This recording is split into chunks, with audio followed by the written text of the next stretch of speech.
it's Carlina Crimson here with a new video. I've wanted to make this video for a long time now, but I haven't, I wanted to do it on National Coming Out Day, but I did not get around to it, so I'm doing it now.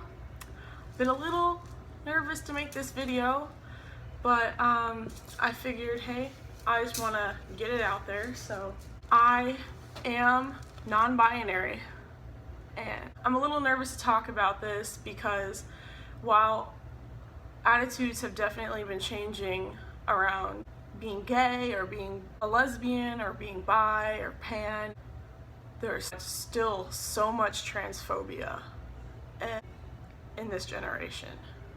Or not specifically like millennials, I'm saying like a lot of people seem to either, one, not think it's real or have a problem with it. I don't fully understand what makes a person transphobic other than maybe their religious beliefs. Or them, I guess, just being a crappy person, but hey, I'm always willing to learn. Anyway, let's just get right into it. So I am going to tell you guys a little bit about how I came to this conclusion, and then I'm going to answer some questions. So, for a gender tag. When I was little in elementary school, I totally cross-dressed. I went into the guy section. I was wearing guy pants,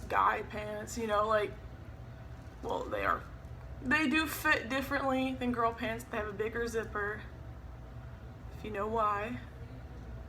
Bigger pockets, could stuff lots of stuff in your pockets. And I had short hair. I can show you guys a picture of this.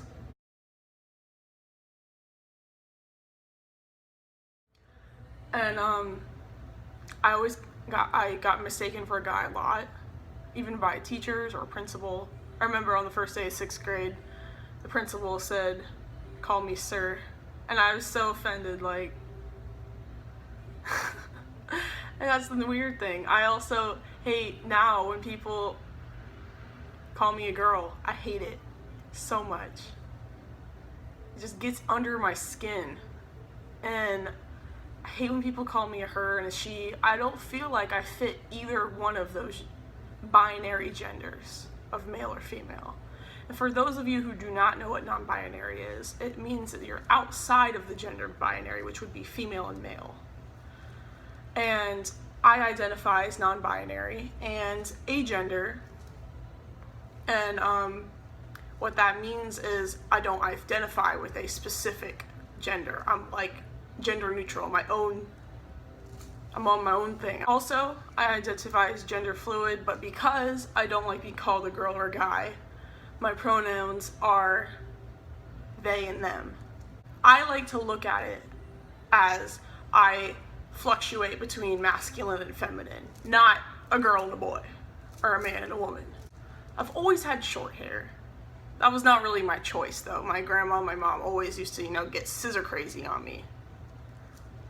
As you can tell, I've been growing it out since I'm on my own now.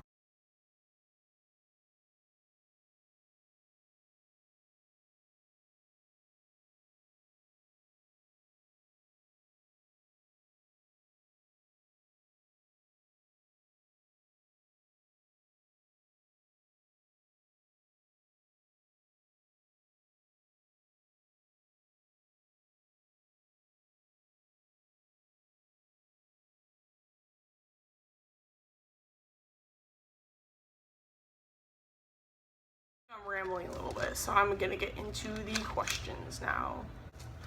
Talk about cosmetics. Do you choose to wear makeup? Do you paint your nails?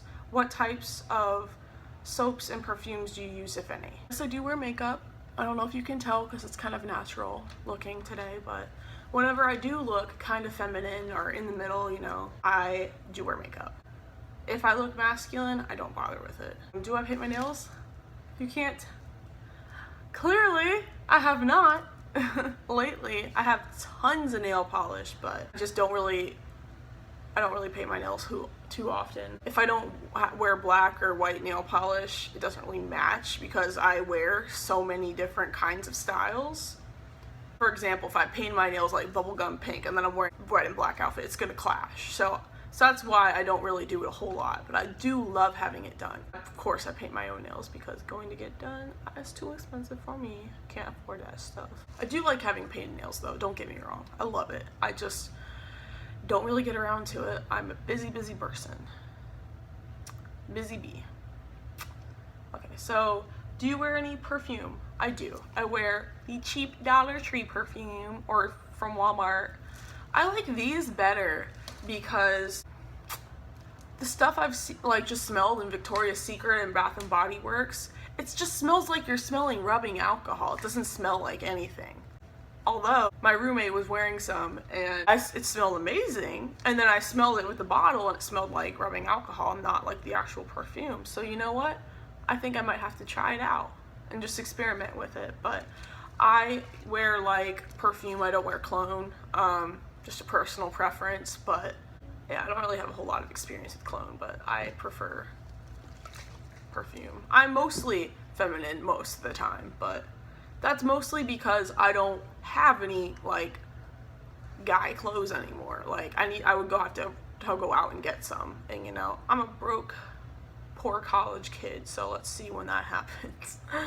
Yeah, but I mean, I used to wear, you know, my dad's ties all the time. You know, I used to wear boxers.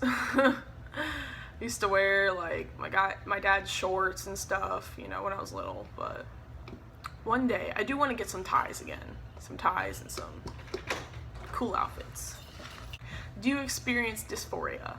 How does that affect you? Physically, it's kind of rare that I would feel dysphoria. That's not really an issue for me. However, when I get constantly misgendered, it's so irritating. It drives me nuts. That's part of the reason why I'm making this video, because there's just so many people and it's a lot of people like I'm just meeting that I feel like uncomfortable being like, oh wait, don't call me a girl. Don't call me she or her. It just feels weird because it's not accepted near as much as like gay people are. Sexuality is so accepted now. I mean, yes, there's still like so many bigots out there and so many homophobes, but it's getting less and less now than it was like 50 years ago. I'm just nervous. I don't want people to be like, oh well, that's not even a real thing.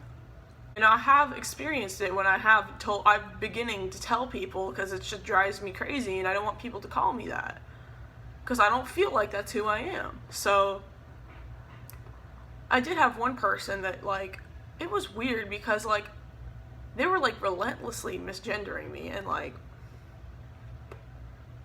I think it's one thing if you're like, oh, I didn't know, you know, I'll use the right pronouns, like, but when they're like making excuses and being like, yo, you need to do X, Y, and Z for me to do that for you, or like, it just doesn't make any sense to me. Like, just use the right pronouns. It's not that hard. It's not that complicated. It's like if you go by a different nickname. Like, let's say Jude goes by his middle name, and then one day you see him, like, you met in high school, maybe you didn't see him for like 3 years, and you meet up again, and he's going by his first name.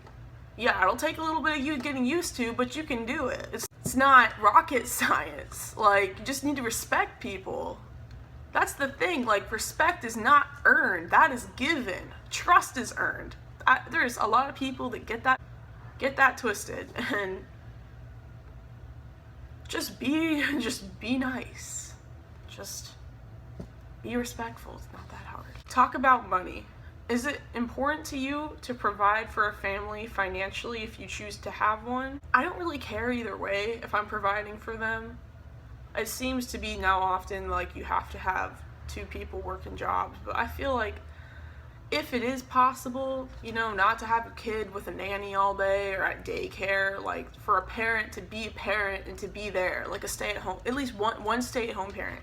I think that's really important, and I think it's I think people are more and more thinking it's not important, and it definitely is. Well, I mean, why would the divorce rate be so freaking high in this country, in the US? It's not important for me. I mean, of course I want to be contributing something, but like, I don't have to be the person working. However, I think I would be, because my career path that I want to go down, it's a lot of work, it's a lot of dedication and perseverance. I want to be a professional musician slash YouTuber. Mostly musician, but that would be cool too if I was a professional YouTuber, but that's what I want to do. I mean, hey, if it doesn't work out, I could be a stay-at-home parent, but that's not ideal. Do you prefer to pay for things like dates? Are you uncomfortable when others pay for you or offer to pay for you? I do not prefer to pay for dates. If someone else wants to pay for me, go ahead. I am more than happy for you to pay for my stuff. However, if it's just like a friend and we happen to be going to the movies or something, and maybe they're the opposite sex than me, and I don't know, because there's been a lot of people that think I'm straight and try to hit on me.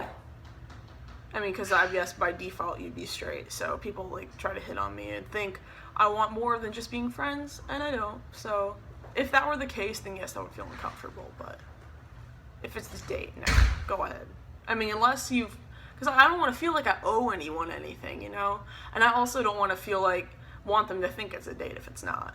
And, you know, communication would also be good for that. Oh, I mean, I would want it to be fair. If that person is like, doesn't want to pay for my date all the time, let's go Dutch. Let's pay, like, that's no problem for me. I mean, hey, I would like to be spoiled though. If that's the kind of person they are, if that's the kind of money they have, go ahead. Not a problem for me. Anything you want to add about your experience with gender? Yes. If someone says don't call them a girl or don't call them a boy, respect that. Don't be like, it's too hard to use your pronouns, it's too hard to use a plural pronoun. Just do it. Just be respectful. If you have a problem, then just go somewhere else. Be friends with someone else. Don't save them the trouble, you know? Don't just assume someone's gender, because I'm sure you're not the first one, and it's probably happened a bunch of times, and it's getting old real fast. So. And if you don't understand the science behind it, just ask or look it up, because it's real. It's a real thing. Alright, well, thank you guys so much for watching. If you like the video, please give it a big thumbs up. That really helps me out. And if you like this video, just go ahead and click that subscribe button for a new one every week. I'll see you in the next video. Bye!